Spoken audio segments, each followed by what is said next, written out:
Hey everybody, hello. Welcome to another web show of single ladies cooking, and we are back in the kitchen again. Yes, you already know. And I have a very dear friend that's going to be with us today. Someone who is absolutely well-rounded. I mean, she is such a creative. She can cook, she can dance, she can draw. I mean, she can just do everything, and I really am happy that she's here to share with me a really nice recipe that I'm ready to try, honey. Okay, please welcome Shanicia Johnson. Dun dun dun. Hey y'all. How are you? I'm great and I'm excited. Okay, what are we making today? Loaded spuds. Ooh, y'all ready? Let's get into it. All right, everyone. So we're gonna be making loaded spuds. So here are the ingredients that we have over here. We have our toppings for our loaded spuds. We have our shrimp there. We have our baked potatoes that have already been baking in the oven at 400 for an hour and a half. And over here we have our garlic and chili sesame seed oil with more herbs and spices over here. But you are free to use any seasonings that you'd like to use to your liking and to your taste. Okay, you guys, so we're going to start out with this garlic and chili sesame oil. And so I'm just going to put it in this little top here because I like to be modest sometime in the kitchen. You know, make that pretty there. About a tablespoon. No, teaspoon. About a teaspoon. Yeah, about a teaspoon. And then just got to dump these shrimp in. Nice simmer there. And so I like to put the stove on a medium starting off just to give me time to season and let everything simmer. I like to open all of my seasonings at the same time. Me too. I like to do that. Is that a weird habit that y'all do too? I like to open up all of my tops and then season. We're going to start off with this Old Bay. Old Bay. Okay. Old Bay. Never go back to your Old Bay, but we're just going to use the seasoning. All right, have the garlic powder here. Okay, just a sprinkle. We have Chef Paul's magic seasoning, which gives you a more Cajun taste for those that like a little spice. A little bit more Cajun, because we do what we want to do in the kitchen. Amen. Lastly, cayenne pepper. Oh, so now what I'm going to do is turn up the heat. So our shrimp are done and we're ready to get to our potatoes. I've already cut them open and added a little butter to them. That is optional. You don't have to, but I added about 2 tablespoons of butter to the spuds. So now Shanicia is going to show us how she does her Okay, guys, so we have our already pre-cut open spuds here. And you know, sometimes you can do this because you know it's good for the spud to hug the toppings, okay? Just to give you a more, I don't know, huggy feel, I guess. I don't know. But, yeah. So, you know what? Let's start off with the cheese. Because I like to bottom it with the cheese and top it with the cheese. Let's go. I'm here for this. Yes, ma'am. Put this cheese here.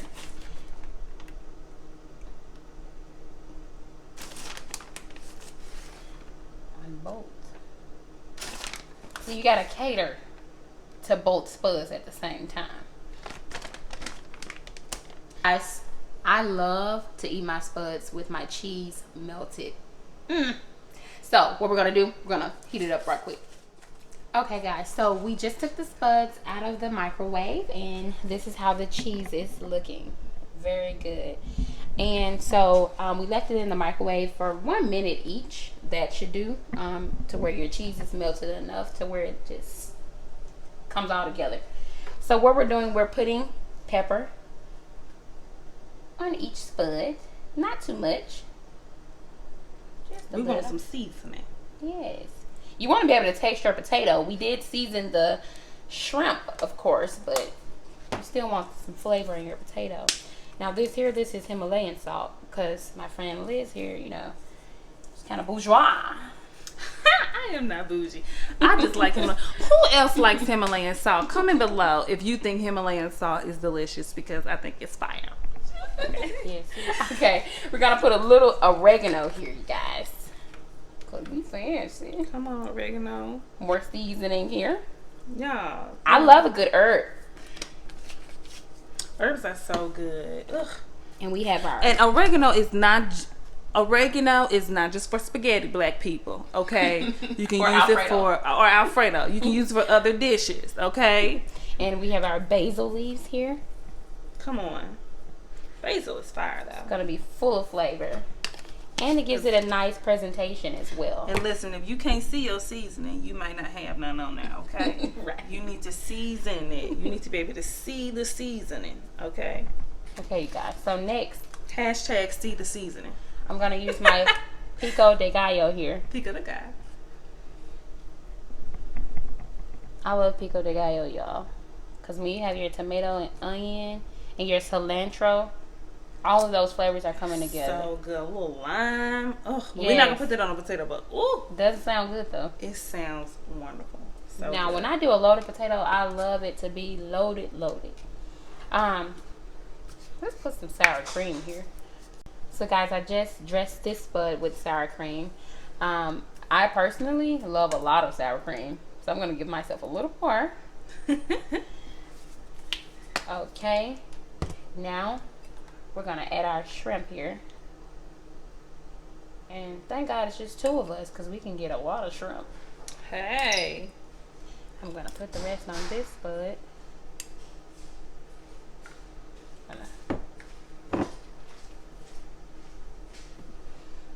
Come on now, get the last drop.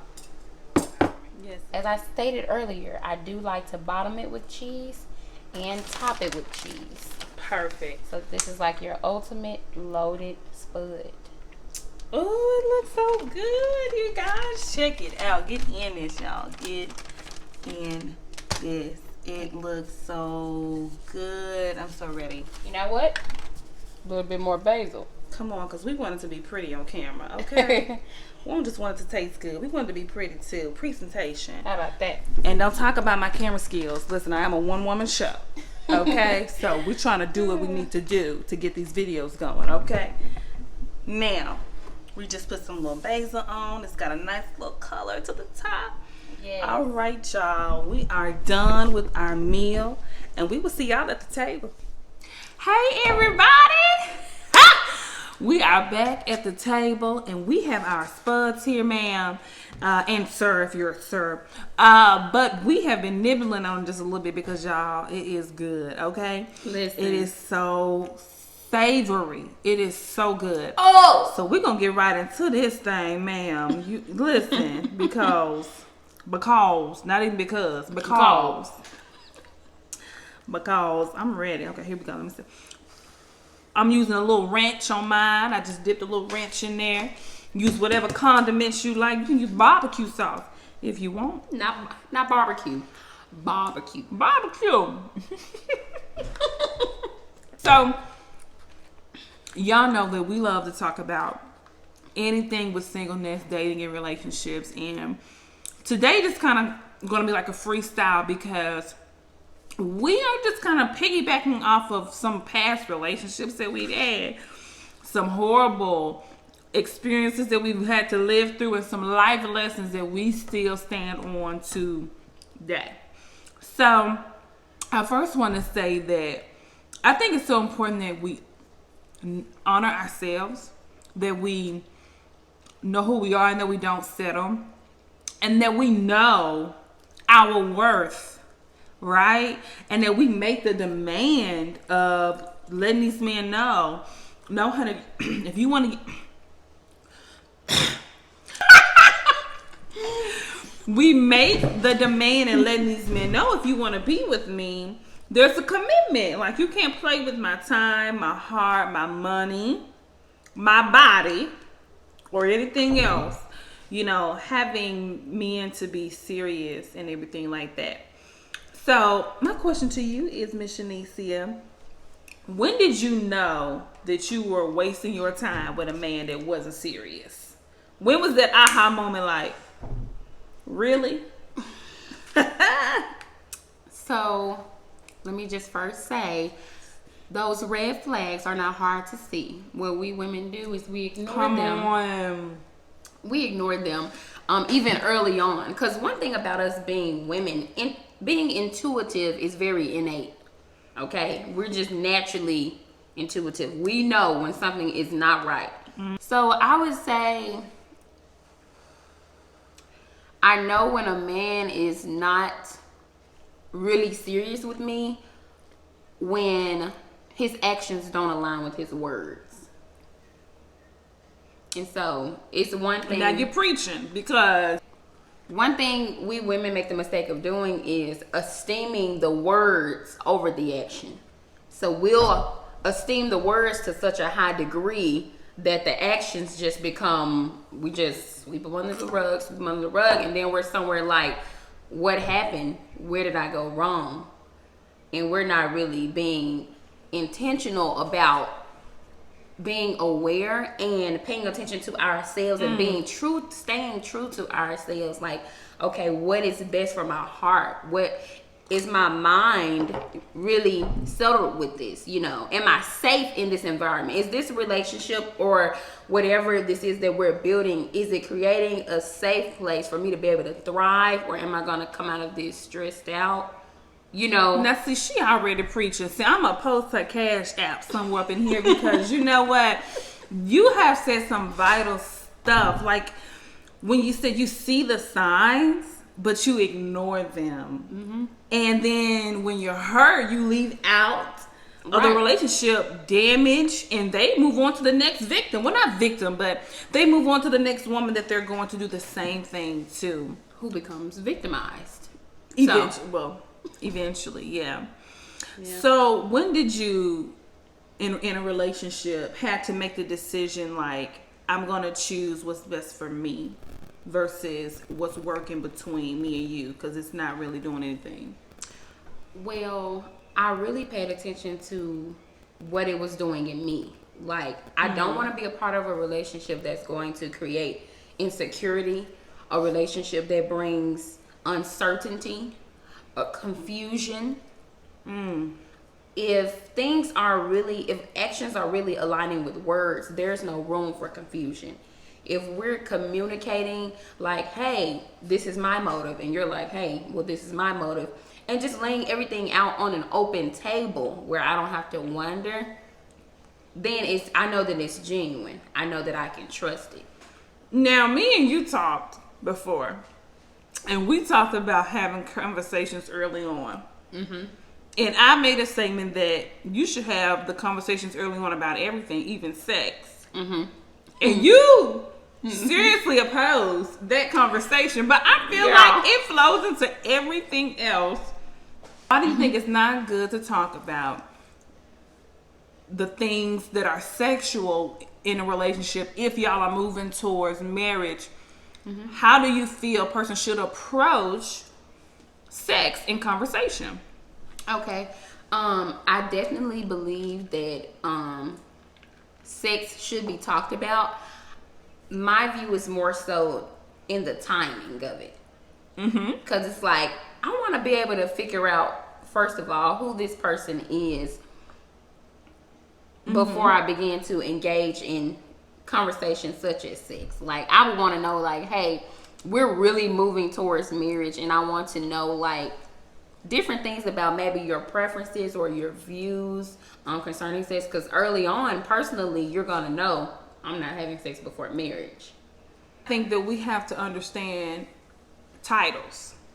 Yes. You know, are we boyfriend, girlfriend? Are we serious? Are we just playing? You know, like, I Friends think with benefits. Right, and I think a lot of time men avoid wanting to put labels on things for whatever the case may be. But I think it's important that we remember in our minds, ladies, when we're dating, and I'm not telling you what to do, but for me, I know that we need to establish what we're trying to build between each other. You know, how do you feel about men who don't want to put a label on? I believe what a label carries is a responsibility. Like once you give something a label, it's like solidified. It's like commitment. It's a commitment, and it's really a commitment issue. I don't want to commit to anything that I don't really feel that I'm ready for, or that I'm not really 100% dedicated to. And so, as far as a title, I believe titles are necessary. Like, of course, when you first enter into a thing, you don't want to be so demanding as a woman that you pretty much block him from being able to be the man and say, hey, I want to go to the next level with you. We don't want to be so demanding and have so many ultimatums on the front end to where he's like, whoa, let me bag off, you know. Right. But we still want to give men room to actually be in pursuit of us and not feel like we have to be so aggressive to prove a point. Because sometimes I think what you're getting at as well is that sometimes women are so geared in their mind to, and even for me, like I've done it in the past before, I think we've all done it in the past, where we were so ready to move on, and if I'm your girlfriend, call me a girlfriend, or we're together, let's be together, and you press the topic, and he kind of gets like nervous, like, why are we in a rush to be boyfriend or girlfriend? Or if y'all have been dating for a minute, he may not have come to that place emotionally, like, oh, okay, I'm ready to make her my girlfriend. Because sometimes I think we build off of imaginations, you know. We create these imaginations of, oh, he said he loves me, so that means that he's going to marry me. Those are not two in the same. To say that I'm going to marry you or to say that I love you mean two different implications. And so sometimes we take those words and we imagine that there's more. And I think that's on men's side and women's side. Because I think sometimes we are hearing what we want to hear. You know, when he says, I want to come see you, that may not mean that he cares about you and he loves you. When he says he want to come see you, he may just want somebody to sit around and talk to. He may just want you just company to pass time. You know, it could be You're the hold me down. You're the hold You're the me down in-between. until the girl that I really want hits my phone up. Like, it... Girl, truth all day. It's so crazy that we do that. I don't day. think we mean any harm, you know, but I think that we have to be less emotion driven and really listen with our ears and not with our hearts or with our feelings, and really just pay attention and be like, oh, I get you now. I see what you're trying to do. Okay, so you ain't really here. Or, you know, sometimes we get a guy that really is there and we push him off because we think, oh, he got an agenda. He got something going on. We're so used to garbage. And, you know, we're used to that narrative repeating over and over in our dating, in our relationships. Also about this whole thing about how women hear. Women and men hear differently. When a man hears from a woman, we need to talk. They hear, we need to argue. You see what I'm saying? So now you said that, yeah. It's translated. If a man says, well, babe, I really like the other hairstyle, you know, a little better. We hear, you don't like me? Like where did that come from? Right. So we hear differently. And then about these silent expectations, honey. These silent expectations. Talk about a woman of God, because I'm about to get my book, my pocketbook.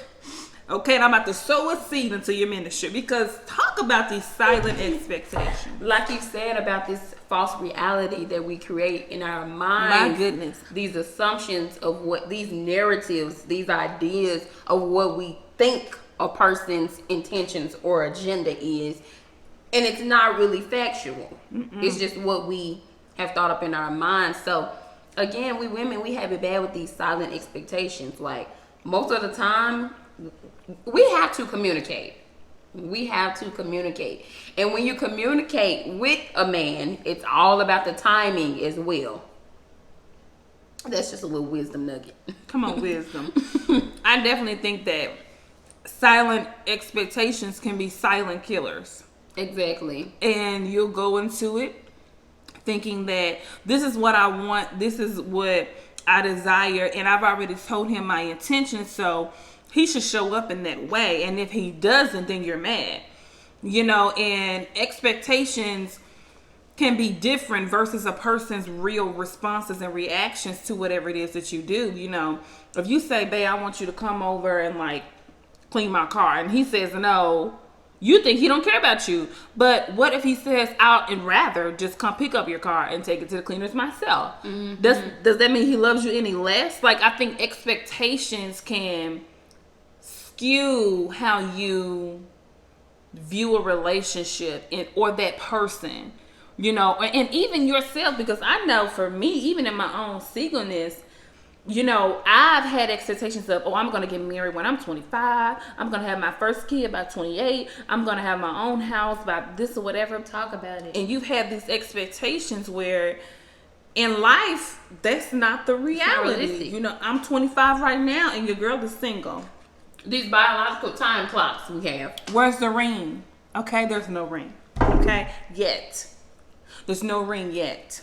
There will be a ring. And take your time. You don't want to be so damaged when the person that is really for you comes along, but you're too battered to even be an asset to that person. Mm-hmm. Mm-hmm. So it's important in between these relationships that we take time to actually process, okay, what could I have done better?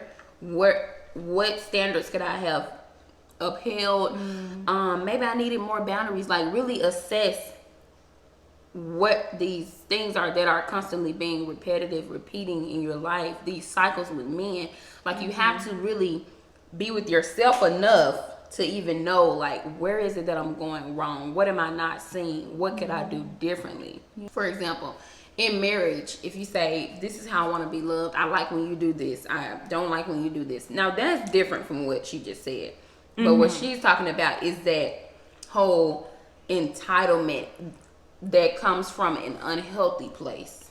Yeah. Yeah. Where basically you want to have a form of control. And we as women have it bad. Well, why doesn't he want to marry me? Like, maybe I should do more. Like, what more can I do? I'm doing this, I'm doing that. Sometimes the problem is you need to do less. Less is more. Oh, and this came to me too, as far as having that balance. When you start dating, do not forsake the relationships that you had prior to this person coming in your life. You still want to cultivate those friendships that you already had before this man came along. You don't want to zone in so far on him that you basically neglect all the other friendships that need what you have as well. Absolutely. Don't be fooled. Yet again, don't be deceived. Know your worth. Know that timing is everything. And, what is meant to happen will happen. It's going to happen. And, y'all stay strong out here, honey, because we cute and we single. And my plate is finished. And so is this conversation. I'll see y'all next week. Also, run over to Instagram to @EatTheJSWay for my good friend who is SJ Boo. What? SJ. What I say? JS. Okay, I'm sorry. I'm gonna put it down here. Eat the SJ way, baby. Okay. She has so many different foods and products that That's me. You would love. That's this me. Beautiful person here has so many different food options, and you're gonna enjoy it. I know, because I've eaten multiple times and have enjoyed it. And so I hope y'all get to make this recipe. Send it to us. You can find me on Facebook too. Yes, you can find Shanicia on Facebook. What's your the SJ Way Food and Catering. Food and catering. Mm-hmm. Boom, just like that, bye. And we'll see y'all next week. Bye.